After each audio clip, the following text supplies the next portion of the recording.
Madu. Di dalam madu ini ada keberkahan, dalam madu ini ada kebaikan, dalam madu ini ada kesembuhan. Makanya kalau Anda minum madu, kalau seorang minum madu, jangan cuman sekedar minum saja, tapi ya Allah, aku mau dengan izinmu, dengan maha murahanmu, sembuhkan aku dengan penyakit, atas penyakitku dengan madu ini yang aku minum. Karena di sini ada janji Allah dan janji Rasulullah. Allah bilang apa? Fihi syifa'u linnas, kata dalam madu itu terdapat kesembuhan. Dan dalam madu ini ada saripati dari ini, ada saripati dari jeruk, semua ada. Sudah Allah komplitkan. Makanya ada beberapa jenis madu kan, madu multiflora, madu randu, madu apa, madu ini gitu loh. Itu dahsyatnya madu. Makanya kalau Anda baca dalam surat An-Nahl, Allah bilang apa? Kami wahyukan. Jadi lebah itu diwahyukan sama Allah untuk mengambil saripati dari pohon-pohon yang Dia tumbuhkan di atas muka bumi. Itu madu. Itu yang pertama. Yang kedua, madu yang difermentasi. Ini canggih nih. Mungkin sebagian sudah pernah bikin ya. Jadi ketika Anda mencampurkan buah yang tinggi enzimnya, buah yang tinggi enzim itu contohnya apa? Nanas, ya, atau pepaya juga boleh, atau mungkin kiwi kalau Anda bisa dapatkan. Lalu Anda cemplungin atau Anda campurkan dalam madu kayak begini, ya. Madu nggak usah pakai air ya. Jadi buah-buahan tadi Anda cincang, Anda potong-potong kecil, lalu Anda rajang, lalu masukkan dalam madu, lalu kan numpuk tuh di bawah dia, atau mungkin sebagian ke atas, lalu Anda tutup di sini selama 3 hari, ya, tutup di sini selama 3 hari, maka dia akan fermentasi di dalam, dan sebagian madu ini, ya, akan bertambah kadar airnya dari air yang ada pada buah tadi. Tapi menariknya apa? Fermentasi di sini akan menciptakan super duper probiotik dalam madu ini.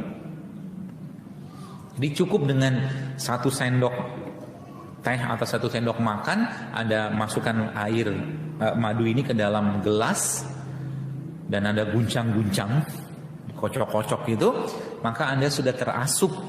Ya, mungkin saya tidak tahu nilai angka persis berapa, tapi mungkin puluhan bahkan ratusan probiotik masuk dalam tubuh kita dari madu ini.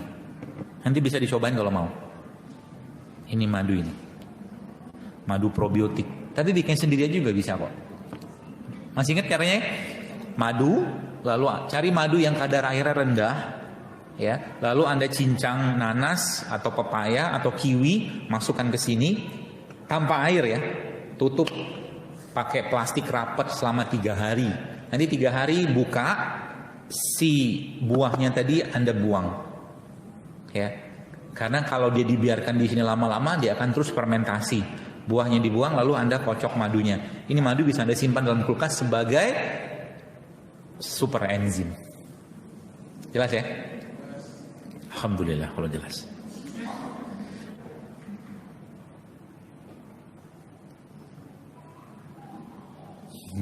Oh, ada gelasnya. Gelas ini itu susah buat saya karena mentok di hidung. Gitu kan?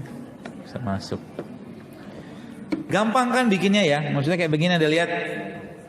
Ini jeruk, diperes kayak begini, dapat sarinya gitu. Lalu kasih madu. Airnya nggak ada. Oh, ada. Komplit.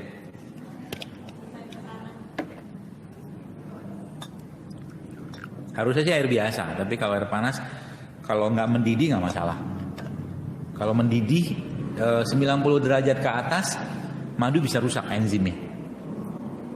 Ya, jadi kalau ada orang tiap hari pengen hidup sehat, terus dia minum jus buah dalam kemasan, insya Allah rusak ginjalnya. Kenapa? Karena udah nggak ada enzimnya itu. Terus kan ada nutrition fact-nya. Fakta nutrisi ada kan? Yang tidak dibahas di ilmu nutrisi zaman sekarang adalah nyawa pada produk makanan atau minum, itu yang nggak dibahas. Mereka cuma lihat angkanya saja.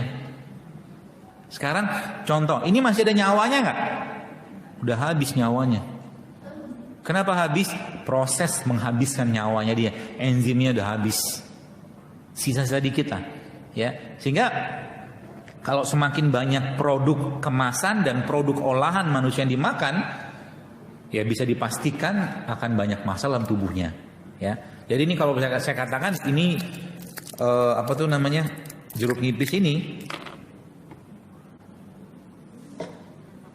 ada sendok.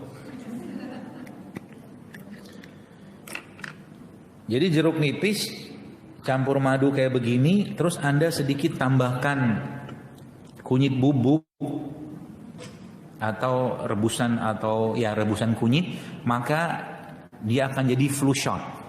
Flu shot tau? Buat obat flu. Tapi bukan cuma itu doang, ya. Ibarat kata saya katakan ketika kita sholat duha dapat 2 rakaat atau sholat sunnah fajar 2 rakaat sholat sunnah fajar itu lebih baik daripada dunia dengan segala isinya.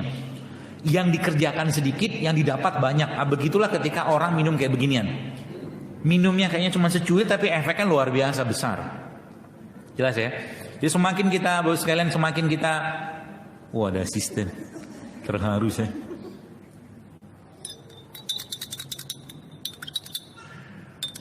Ibu mau nyobain, Bu? Ibu yang asik handphonean yang tadi tanya, mau nyobain? Ntar ya. Mari Bu, segelas. Semua produk yang Anda makan atau konsumsi, contoh misalkan Anda bikin jahe. Nah, jahe itu Anda tambahkan dengan madu.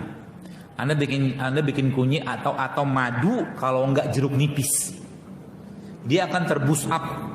Terboost up itu dia akan tergandakan fungsi dan khasiatnya gitu kan. Jadi ketika sesuatu produk ditambahkan madu, maka dia akan terboost up dengan apa? Dengan enzim yang ada pada madu itu. Itu kata kuncinya.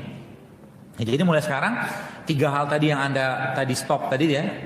Nasi, kemudian nasi ganti dengan apa? Nasi yang masih ada seratnya, yaitu apa? Beras merah atau beras hitam.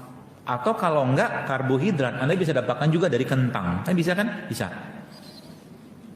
Jadi kita bukan butuh nasinya, kita butuh karbohidratnya. Itu yang diubah pemahamannya.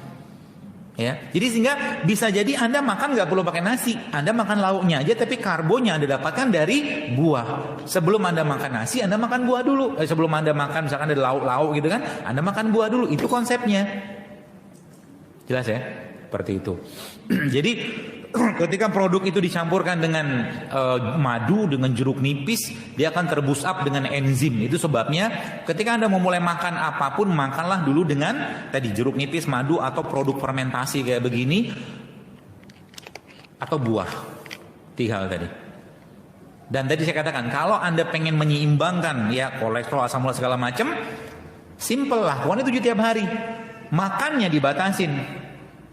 Ya, dan biasakan tubuh kita untuk lapar. Jadi kalau kita ketika sedang lapar, apa yang Anda kerjakan? Jangan langsung makan, itu kata kuncinya.